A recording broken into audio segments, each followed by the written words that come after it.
So we are now in the last two parshas of Shemot, and we're going to speak about Parsha Pekudei, which is the last parsha. So this week's Torah reading concludes the book of Exodus, the second of the 5 books of Moses. And the final passage tells us, the cloud covered the tent of meeting, and the glory of God filled the sanctuary.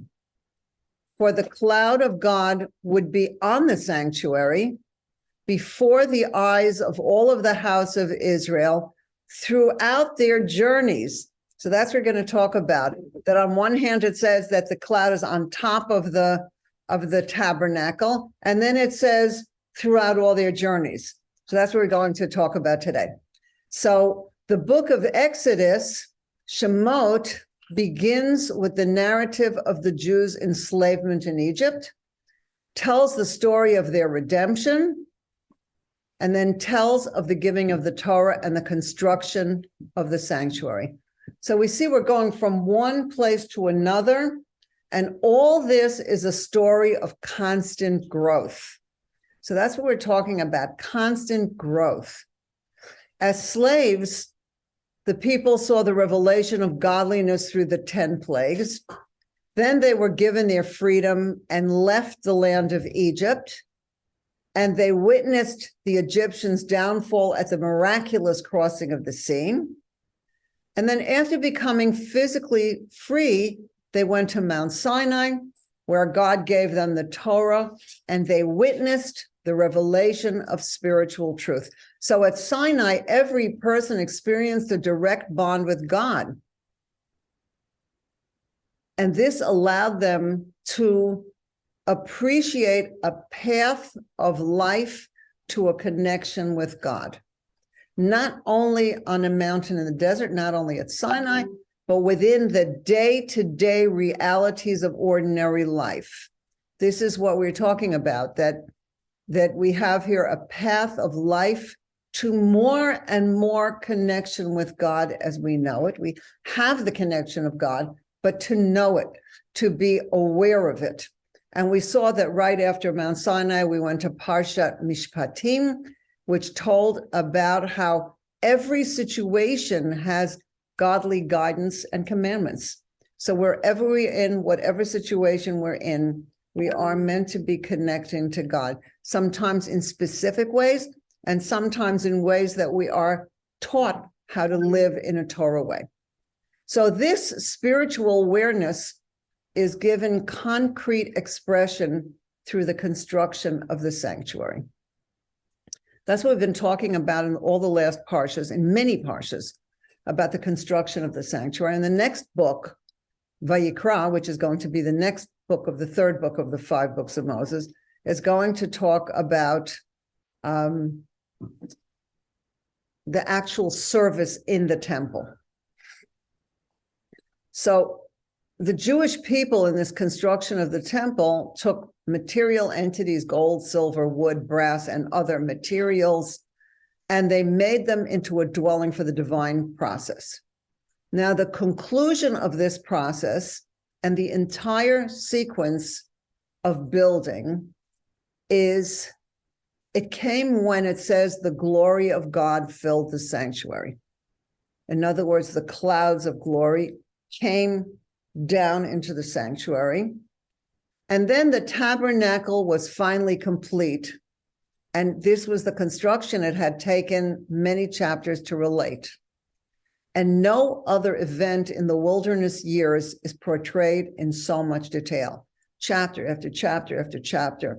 Interestingly, that in the first of these 2 parshas, talks a lot about, it sounds exactly like the earlier parshas, like Truma. But in the first parshas, God says, do this, do this, do this. And in this parshas, it says, and they did this, and they did this, and they did this. In other words, there it said, God said to do it and how to do it. And here it says, they did it. Now, on the 1st of Nisan, exactly a year after Moshe told the people to begin their preparations for the Exodus, he assembled the beams and hangings and puts the furniture and vessels in place. Actually, it's going to be the first of Nisan next week in our actual calendar. So we're in a place where what we're talking about in the Torah is actually very close to what is going on in the calendar. There is an unmistakable parallelism between the words of the Torah that God uses to describe Moses' completion of the work and those it uses on the 7 days of creation. In other words, that there's something about how God creates the world at the beginning of Bereshit, Genesis, and how the temple is built. There's a parallel. What's the parallel? It says, and Moshe finished the work. And then it says, and God finished. It uses the same words in Hebrew on the seventh day, the work which he had done, that he completed the melacha in both. So God made his world and he completed it. Moshe did the work that needed to be done and he completed it. And it sounds so parallel. So what is this? Moshe finished the work and God finished the work. The next verse states the result. Then the cloud covered the tent of meeting and the glory of God filled the tabernacle. Now the creation of sanctuaries by the Israelites is intended to represent a human parallel to the divine creation of the universe. So in making the world, God created a home for mankind. In making the tabernacle, mankind created a home for God. God made a home for man. Now mankind made a home for God, as we were told. Very parallel. Now, from a human perspective, God fills the space that we make for his presence. Where we make space and let go of our own glory, then God enters, like the clouds of glory enter. But this also means that in any situation that we're in, where you say, woohoo, I did it, then we take the credit. But when we say, thank you, God, you made this happen, thank you, then we're making space for God to take the credit. And we're saying the glory of God enters into our situation. And it's perfectly fine to say, when somebody says, thank you, what you did was a big help, perfectly fine to say, you're welcome. I was glad to help. Baruch Hashem, to make space for God. So that's what we're talking about here. Now, the immense detail of the construction is there to tell us that throughout the process, the Israelites were obeying God's instructions rather than improvising on their own. So it says, do this, and then it says they did that. It's another parallel in these very parshas. Now, the specific domain called the holy is where we meet God on his terms, not ours. So when we make this holy place, God's telling us how we can make the space for God to come in. But that means that we are doing it the way God is telling us to do it. Like somebody who says, I would like to come to visit you. But the only day I can come, I'm coming from out of town, I can come on Tuesday afternoon. Does that work for you? If you say, no, I don't have space for you, I can't do that. So your friend won't come. They can't. If you say, sure, I'm going to work it out. I'm just going to change whatever I have on Tuesday so that I can make the space for you, then you come. So that's what's going on, that God is telling us that we need to do this in the way that God is asking us to do it. And then it works. And this is God's way also of giving dignity to us, so that we build his home and he fills what we made. So when we make a space, it's like on Shabbat, we take the table that we use all during the week, and we put a white cloth on it, and we put, a board for challah, and we take out the kiddush cup, and we say, this is now a specific space for you. Now, we want it to be a specific space for God all the time. But in doing the way that God teaches us in the Torah, then the table it's a godly table that's used all the time for godly purpose, even though you can't always tell. But then the food we put on it is kosher, and we say a blessing, and it becomes a godly table all the time. And this is the work of making a sanctuary so that God can dwell in us. So Bereshit, book 1, begins with God making the cosmos. Shemot, which is the one we're finishing this week, book 2, ends with human beings making a microcosmos, a miniature and symbolic universe. So the entire narrative of Genesis and Exodus is a single vast span that begins and ends with the concept of God-filled space. That's what it's all about, to have God-filled space. With the difference, this is one difference, that in the beginning, the work is done by God, the creator, and by the end, it's done by human creators. So the whole intricate history has been a story with one main overarching theme, the transfer of the power and responsibility of creation from heaven to earth, from God to the image of God called humankind. So God is now saying, it's your time and space to make this place for me. Now, this is all the background.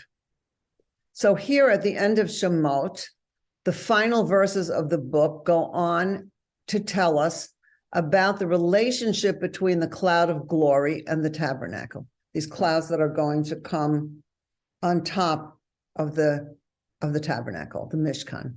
Now, the tabernacle was not a fixed structure. It was made in such a way as to be portable. One of the things we see that the ark could be carried with poles, and all the showbed table could be carried in poles. Certain things were put into bags and carried on poles. In other words, everything was made to be portable. And why? What is this all about? It could be dismantled, the parts could be carried as the Israelites made their way to the next stage of their journey. When the time came for the Israelites to move on, the cloud moved. So what we had was the tabernacle, the cloud over the tabernacle.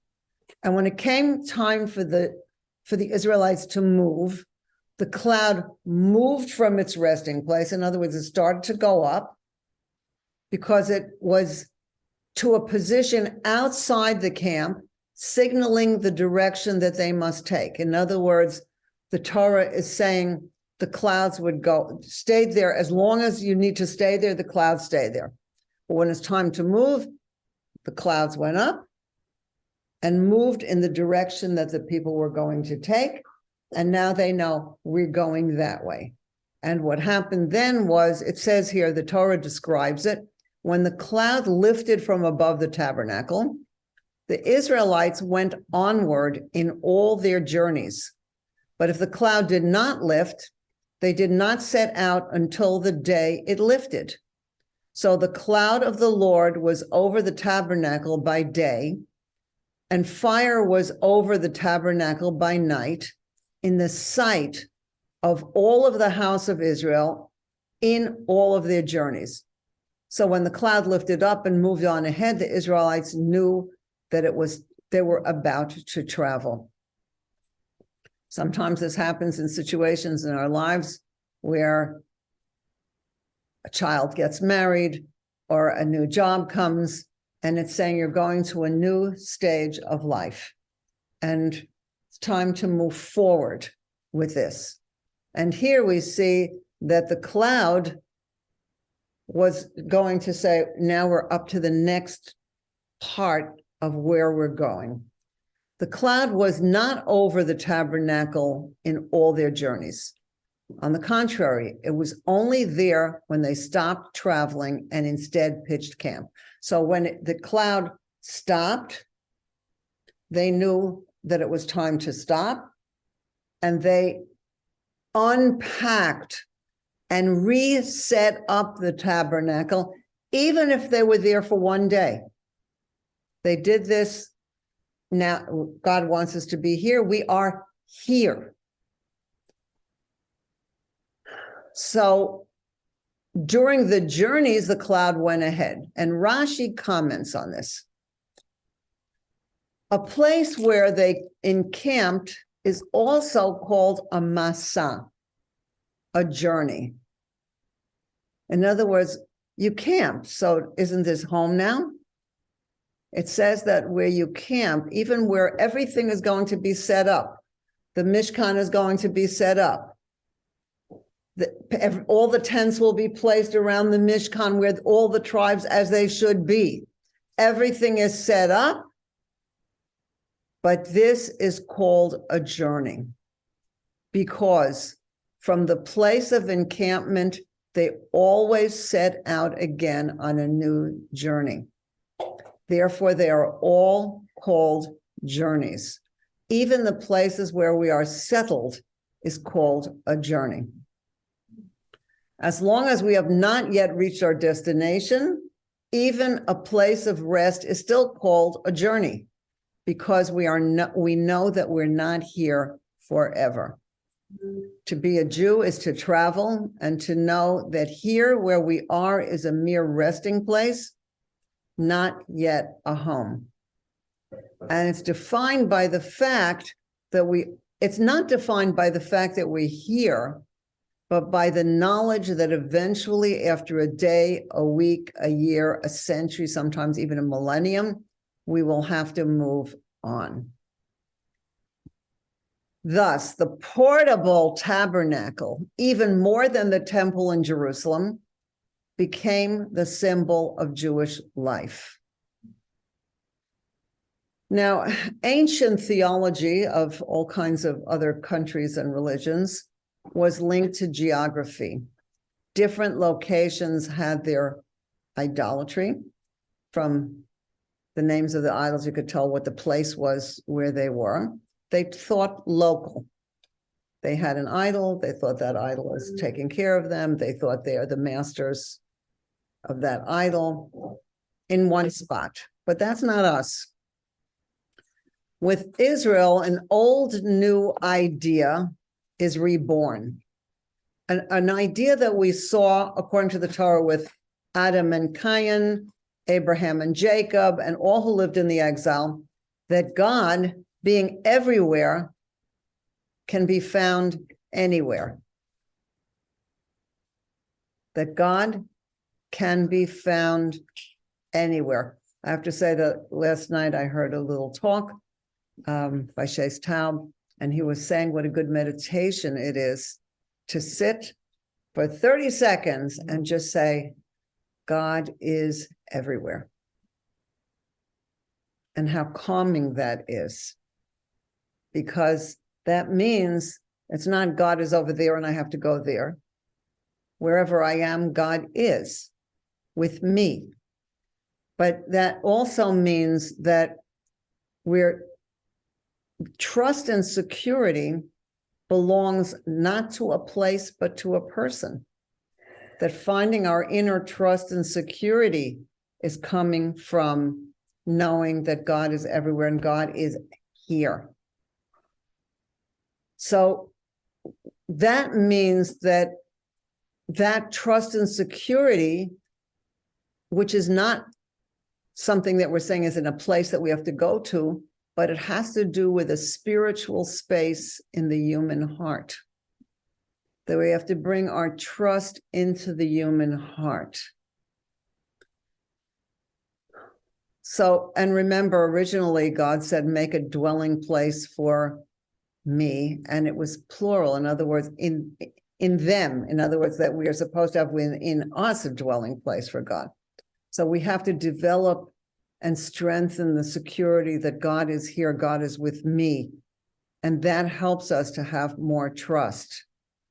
Then we know nobody is in charge but God, and that I can trust in God to help me in this situation. So what has really so much made the strength of the Jewish identity during the long centuries of being scattered in the world and being a minority every place is the concept to which the Jews and Judaism gave the name galut, exile. There's something about the concept of exile that gives us strength because we know who we are and where we're going. So unique among nations in the world, very few exceptions have had like a people who don't convert to the dominant faith, and they're not assimilated to the prevailing culture. In other words, wherever we are who we are, and we know where we're coming from and we know where we're going to. And this is that, and how does this happen? Because we never mistook a particular place for home. We recognize that it's a temporary location for an ultimate destination. So we're going to see all the miracles that will happen and how this will happen. The Rebbe said the homes will fly, so don't give up on your home. But it says the homes will also come there. And this is also a whole question how this will happen. A lot of it will be through miracles. But to recognize that we have a destination where we're going to, that it's not just, okay, this is permanent. Now we are here. That's what's said at the beginning of the Seder. But next year in the land of Israel. Now we are here, we say, but next year in the land of Israel. That's so amazing because we're speaking about getting out of Egypt, and we're saying now we're ready to celebrate this, and we are here celebrating it wherever we are. But next year, may it be to the place that we're all destined to go to Israel. Now, at the conclusion of the Haggadah on Passover, when we say next year in Jerusalem, but when we have the Passover in Israel, we say next year in Yerushalayim HaBenuyah, the rebuilt Jerusalem. So it's not even enough to be in Jerusalem. It has to be with the rebuilt temple and the end of exile. So we see that we're heading there, no matter what. Wherever we are, it's like being camped. We're camped here, and we're going to make our Passover Seder here. Or for those of us who are visiting other places, we're going there, we're camping there, and we're making it there. But none of these are the final goal. The final goal is next year in Jerusalem, the rebuilt Jerusalem. So that's where we are heading. So until that time, place, when we have the rebuilt Jerusalem, Jewish life is a way, a path, a route. Even an encampment, a place of rest, is still called a journey. That's the last word in this book of Shemot, is journeys. And that's everything is a journey. So we want to understand this even better. On that long winding journey throughout the centuries and the world, and we all have our family histories of where we came from, and before that, and before that, and before that, and before that, we came from Israel. But it's a long journey, and now we're here, and many of our family members are in other places because we're all on this winding journey in time and space. Many people joined the Jewish people and became part of their journey. We're talking about converts who are meant, those converts who really convert, are meant to come along with us and be part of our journey. And one example is the story of Ruth that tells an example of a convert. Naomi had 2 non-Jewish daughters-in-law, and then her husband and the husbands of the girls passed away. And Naomi knew she had to go back home to Israel. There was nothing else for her to do. And she tried to persuade Ruth, her daughter-in-law, now a widow, not to follow her back to Israel, but to go back to her family. Go back, each of you, to your mother's home. Return home, my daughters. Why should you come with me? And Ruth refuses to be dissuaded and goes with Naomi. And we learn that she is a necessary part of the nation. That's part of the journey to pick her up. And she becomes the great-grandmother of King David, whose descendant will become the Mashiach, the awaited Messiah. So this convert isn't baggage. This convert is a necessary part of our people and our journey. This is what we're doing. It says that actually the reason for the exile is to bring back the converts. Some of them are people who convert, and some of them are things that we convert. For example, the table came from who knows where, made of materials who come from who knows where, or the grapes come from who knows where. But when we take it and we use it for holy things, it becomes Jewish. We say a blessing on the grape, it becomes a Jewish grape. And when we use the table for Shabbat, Passover, guests, classes, then it becomes a Jewish table. And all these things from the world that are meant to be utilized for the service of God in the way that we do it, they become the converts that we're bringing with us, the sparks of this table, the sparks of the grape, the sparks of whatever we use for holiness comes with us in our journey. So through the many years and centuries of exile, Jews went from country to country on the way home. And for the Jew, there's a unique capacity to stay faithful to the way that we are, to the way that God makes a covenant with us of how to live, never losing faith that one day the exiles would return to their land. And in those simple words, Rashi explains at the end of Shemot, even when at rest, Jews knew that they would one day have to uproot their tents, dismantle the tabernacle, and move on. And Rashi says, even an encampment is called a journey. And this is a people that never stops traveling is one that never grows old and never complacent.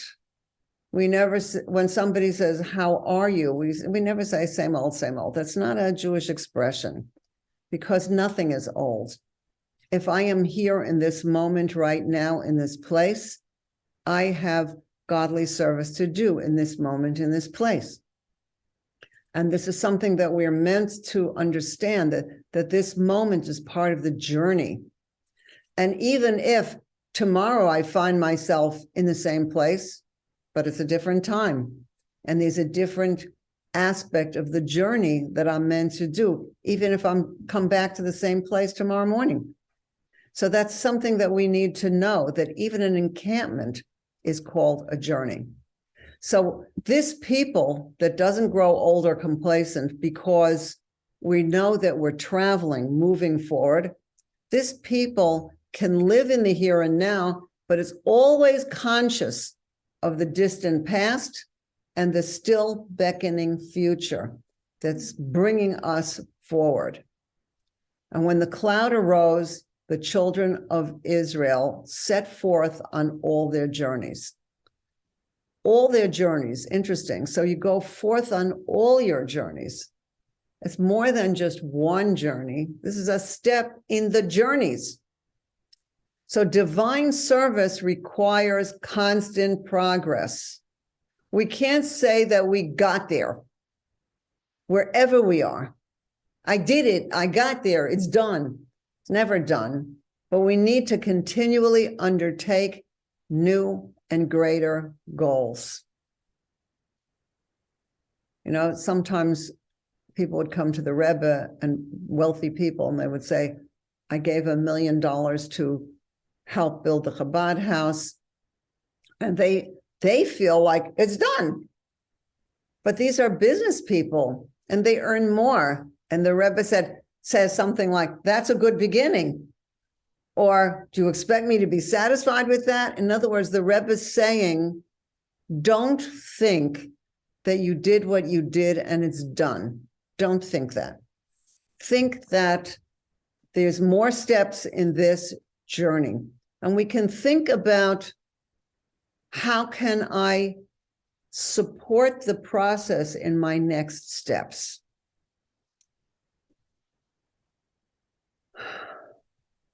Just like God is infinite and unbounded, so too our relationship with God knows no limitations. So God is infinite, and our relationship with God can be more and more and more and more and more forever. And that's where we're heading, for more and more connection, relationship with God. Each individual connection is there, but relationship has to develop. So each individual person needs to bring up the inner strength to journey forward and spread the awareness of God to new and even broader horizons. That's like Abraham. God said, Lech lecha, go ahead, go forward, it's for your good. Let the people know. That was the message, to let people know that there is a God. And that's what we do wherever we are. And we're continuing the journey of Abraham, and it's still going forward. So the book of Exodus begins with the narrative of the Egyptian exile. When speaking of the future redemption, the prophet declares, as in the days of your exodus from Egypt, I will show the people wonders. Teaching that, like the exodus from Egypt, the future redemption, this is what we're in right now, will be characterized by miracles that transcend the natural order. We are seeing miracles and expect to see a lot more miracles. The commentaries, however, raise the question, why does it say the days, as in the days of your exodus from Egypt? Why does it say that? Why does it say days of your exodus? Because we saw in this very second book in Shemot, the Jews left Egypt in one day. God said, go, they went. So why does it say days? It should say the day of your exodus, but it doesn't say that. And among the explanations given is that all the days until the ultimate redemption are the days of your exodus from Egypt. In other words, Egypt was the first of the beginning of exile, and getting out of it is step by step by step, a long process. The exodus from Egypt was not an end in itself, but the beginning of a sequence intended to be completing with the coming of Mashiach, the Messiah. So until Mashiach's coming, we're still in the middle of the days of your exodus, because the process hasn't been completed. Now, each of us as an individual, our people as a whole, and the world as a whole is still lacking redemption. This is the journey of our people and the journey of each one of us to go forward to the land of Israel together with Mashiach. So staying connected to where we are coming from and where we're going to is essential to staying connected to who we are. In order to know who we are, we have to know where we're coming from and where we're going to. Otherwise, the moment is not part of something greater. We have to know that we're part of something greater. We're here to fulfill God's essential vision through our own process of bringing the vision into reality. with patience and dedication through taking the steps to go to the goal. So we have to take the steps. Each blessing that we make, each step that we take is bringing us closer and closer to the goal. So I'm going to tell you a story now. Reb Zusha of Anipoli was an amazing Rebbe. He lived in the time of the Alter Rebbe, was a student of the Alter Rebbe. He was beyond. He was one of the people that gave an approbation to the book, the Tanya, the Holy Tanya, which was written by the Alter Rebbe. He was always in process with God.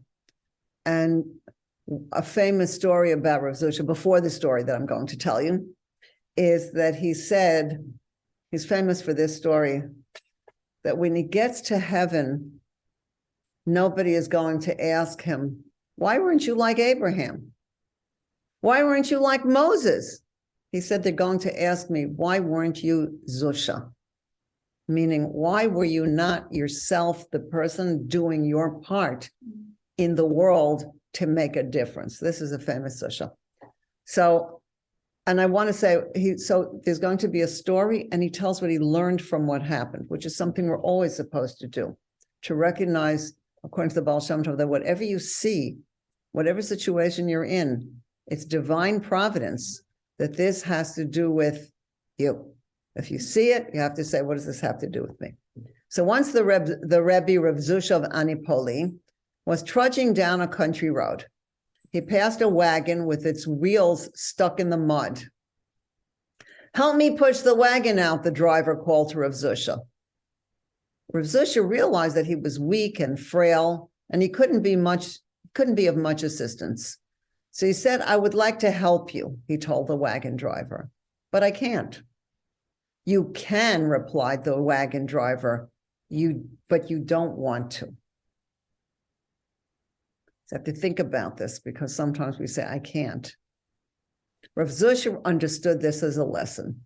Too often we feel pulled down, unable to generate positive energy, stuck where we are without the strength to go forward.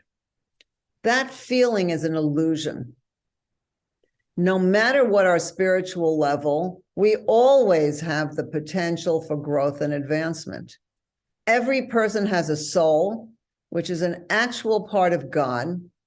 And just like there is nothing that can hold God back, there's nothing that can hold us back. We just have to want to go forward. Now, I want to say something about that. It says at the very beginning of the Parsha that, okay, one second. I want to look at the words.